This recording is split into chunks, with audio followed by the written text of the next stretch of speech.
നമസ്കാരം, കൊട്ടാരക്കര മീഡിയയിലേക്ക് സ്വാഗതം. ബി.ജെ.പി. പത്തനംതിട്ട ലോക്സഭാ സ്ഥാനാർത്ഥി അനിൽ ആന്റണിക്കും ബി.ജെ.പി. സംസ്ഥാന അധ്യക്ഷൻ കെ സുരേന്ദ്രനുമെതിരെ വക്കീൽ നോട്ടീസ് അയച്ച് ഡി.ജി. നന്ദകുമാർ വിഗ്രഹക്കള്ളൻ, കാട്ടുകള്ളൻ തുടങ്ങിയ പരാമർശങ്ങൾ പിൻവലിച്ചുകൊണ്ട് മാപ്പ് പറയാത്ത പക്ഷം 25 ലക്ഷം രൂപ നഷ്ടപരിഹാരം നൽകണമെന്നാണ് ആവശ്യം.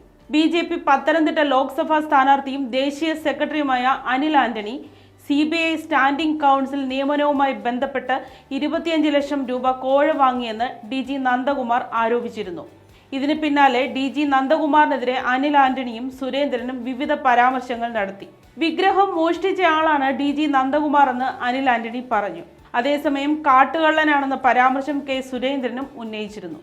ഈ പരാമർശങ്ങൾക്കെതിരെയാണ് ഇപ്പോൾ DG നന്ദകുമാർ നഷ്ടപരിഹാരത്തിന് നോട്ടീസ് അയച്ചിരിക്കുന്നത്.